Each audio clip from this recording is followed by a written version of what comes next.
Welcome back everyone to the Complete Pineleaf, where today we're here in Mordor where there are explosions all over the place and I have just sabotaged some anvils. Well done, my friend. Yes, let us see those orcs try to forge new weapons now. We have at least made it more difficult for them to do so, if not outright impossible. While you worked to accomplish that task, I stood on the cliff's edge and beheld a rather large movement of orcs and trolls moving from south to north on the floor of the valley. Perhaps you can go and see what they're up to, Pineleaf. It will be nothing good, that much is certain, but there may be treasure in it, or knowledge worth having. Any enemies you defeat while in search will also help others among the soldiers and will be no waste of effort. I saw that group of orcs and trolls in the basin of the vale, northeast of the crag on which Durthang stands. If you wish to investigate, alright, I need to defeat foes in Udun while I'm examining enemy movements and search the basin where the group of orcs traveled. Right. Well then, let's be on our way.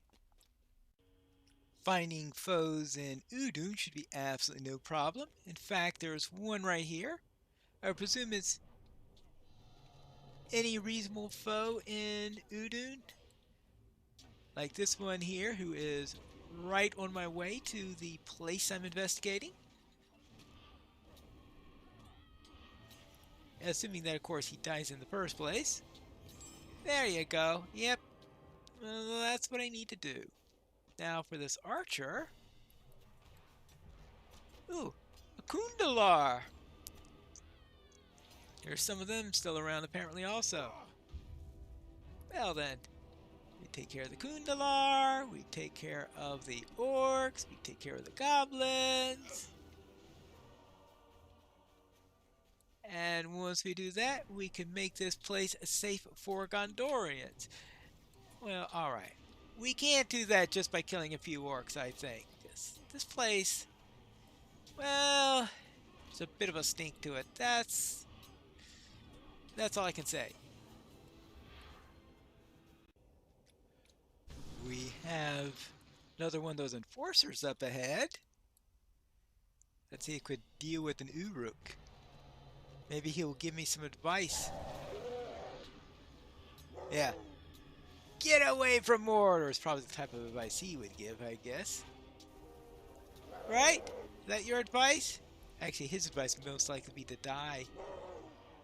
He doesn't have very good advice, I have to tell you. He certainly saps the morale. Fortunately, I'm a warden. Whee!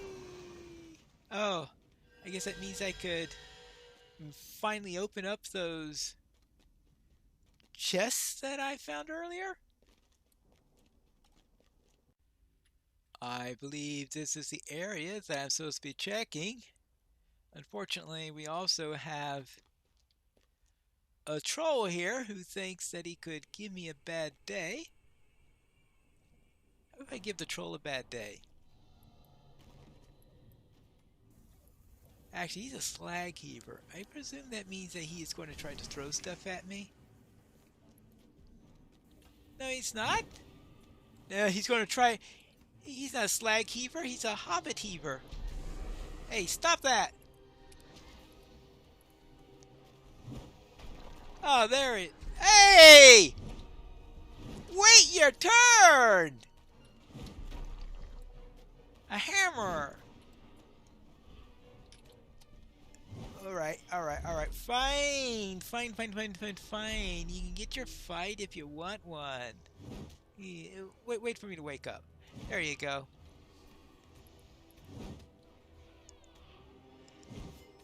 And... Alright, I think I've got him now. Always interruptions. Now, as I said before, I believe this is where I'm supposed to be going to investigate.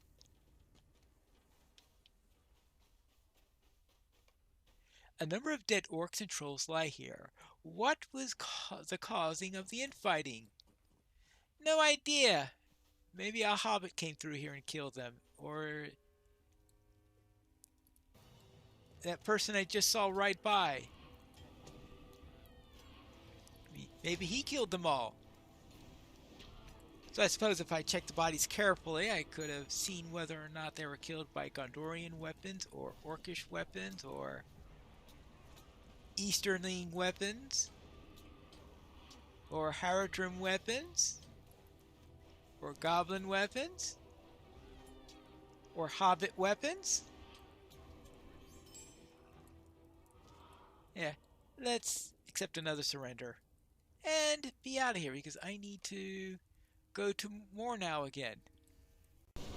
With that investigation done, we can return to Mordor, where I expect to find, yes, here he is, Rogreen.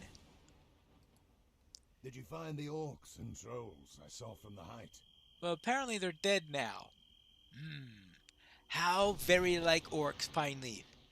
I don't doubt that they would pose more of a threat if they could work together, but their penchant for squabbling leaves them vulnerable to their own fellows. They're weak-minded creatures, and in the absence of Sauron, they don't know what to do. Still, we should not underestimate them, for they can pose a threat to us in great enough numbers. Ah, that reminds me. Did you see Anath while you traveled? No, I haven't. Why? Well, I climbed up here with him, but he left shortly afterwards, and he's not returned. I hope he's all right. I think he said something about looking after a fort of his ancestors or something like that. I fear for Anath. Yes, did you speak with Anath at Kirith Gorgor? As we traveled into Udun, he spoke to me of his ancestors, the Thandrim, and told me all of their sad history. He holds in his heart the grief of their deaths, though most of them died more than 1,000 years ago. He desired to go to the fortress of Durthang, which was their watchpost, and reclaim it from any orcs who possess it. There's probably going to be a large number of orcs. Well, I thought that they were courageous words, but as I look out at the dark skies over Gorgoroth, I wonder if there was a touch of the fool in them. Anath may be in the right, but he is one man only, and Durthang could be filled with orcs. Well, yeah, of course. There's a possibility it won't be filled with orcs, in which case it'll be filled with Easterlings, or goblins, or all sorts of other nasty things. Yes, you must find him, if he still lives, and try to dissuade him from his course. I told you before, I desire wealth and treasure, and I don't understand those who seek anything else. This course of Anat strikes me now as foolish in the extreme. The fortress of the Thandrim is to the southeast of us. See it there, towering over the vale? It was called Durthang once, but I don't know what the orcs call it now. For Anath and render him, and aid him as you can.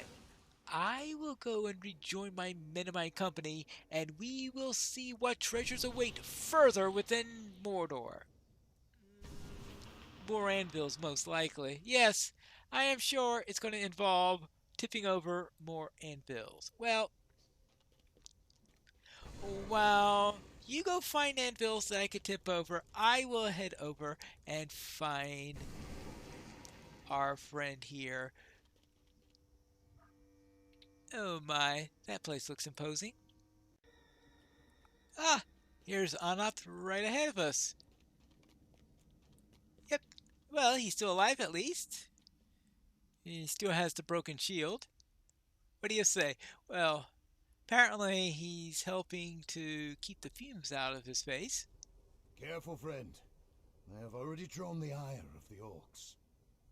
Yes, I've drawn the ire of the orcs that defend this fortress, and they have sent a number of arrows my way.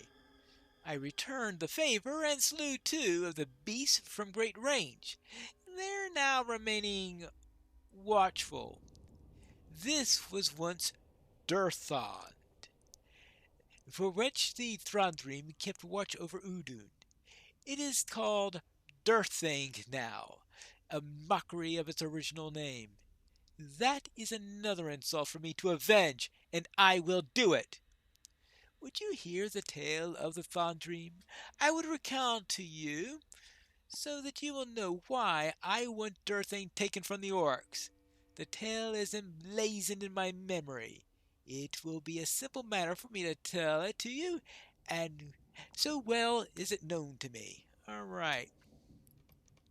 So, what is the story? I will tell you the tale. After the last alliance of men and elves defeated Sauron and razed his tower to the ground, a watch was placed on Gorgoroth. The men of Gondor built many fortifications within Mordor, such as the towers at the Black Gate, the Shadow Guard at Osdathir, and Durthang. For more than 1,000 years, the Thandri maintained the vigil on Mordor, but even the most important watches must wane. My tale begins more than 1,000 years ago, when the watch on Mordor had already begun to fail.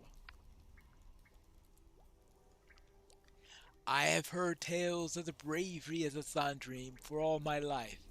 They were a shining light in Gondor's goodness, blazing within the shadows of Mordor. See them now, where they stand, defiant and bold. I can see it so clearly, Pineleaf.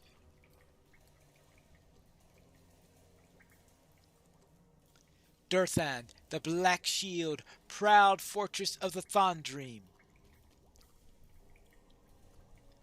It has been assailed many times, but still it stands in defiance of Mordor.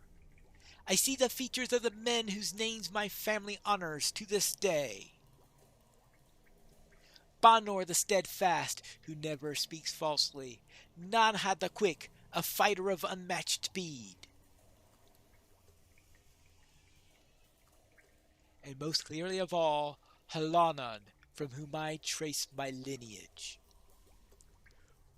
We must not despair! That is the weapon of the enemy!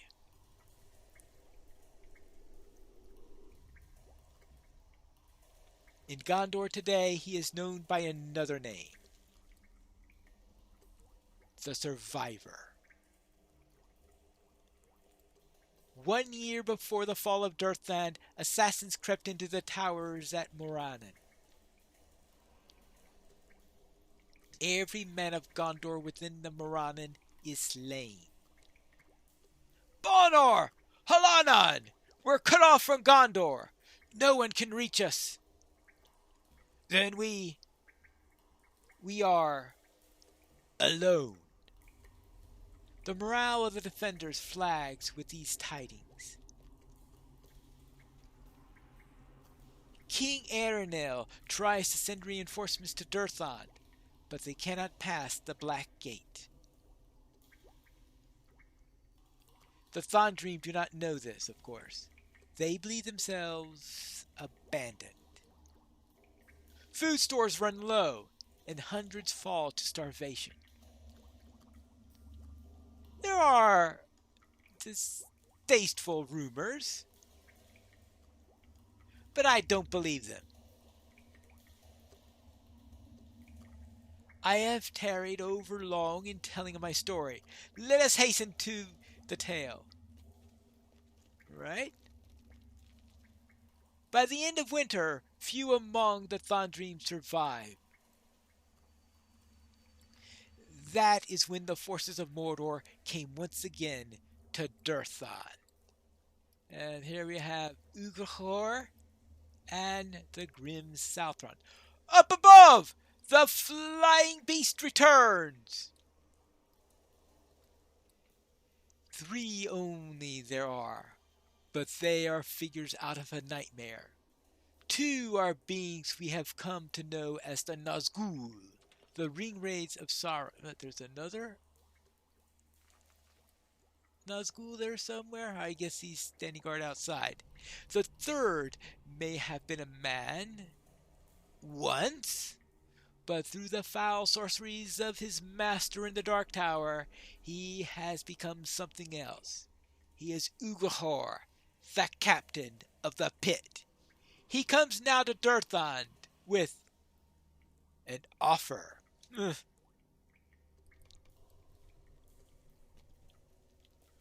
What do you want, Uglahor? State your business and go.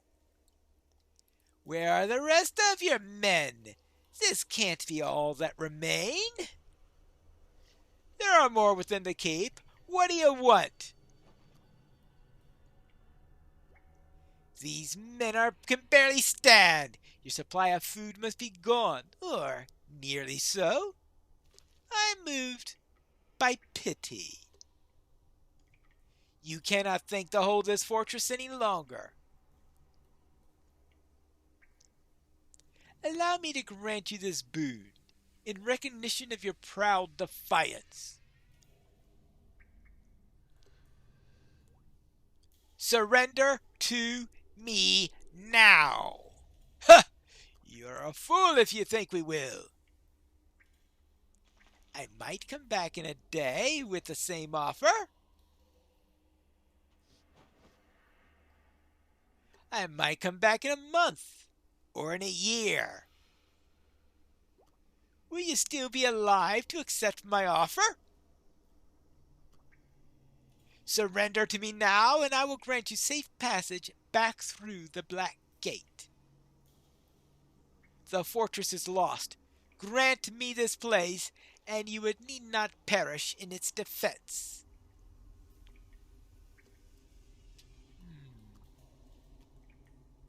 Well, should they have refused? Every man there knew Uglahor for a liar, but the pit of despair into which they had fallen could not be surmounted. They had been hardy men once, but a year of starvation and fear must have taken its toll. No doubt their fear was made stronger by the presence of the Nazgul, but I can understand the draw of even the faintest of hopes in the dark pit. The Thandrim surrendered to Uglahor. Durthang was lost. Then they arrived to Ithilien.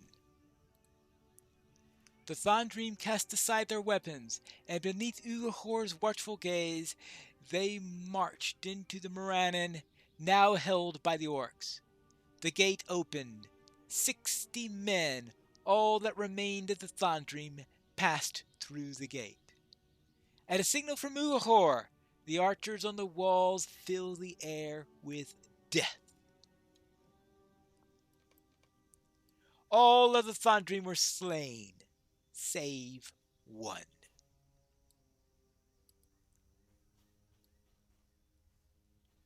Why, you foul creature! They passed the Black Gate, unharmed. I promised nothing afterwards.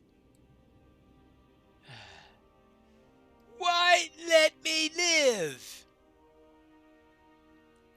Go to your white city. Tell them that a new captain rules the pit. Yeah, right. That is the story of the Thandrim Pineleaf. Only Halanan survived, and his account is kept in the archives of Minas Tirith. It is Trenarn Bronad, the survivor's tale. I say the tale is ended, but that is not truly so, Pineleaf.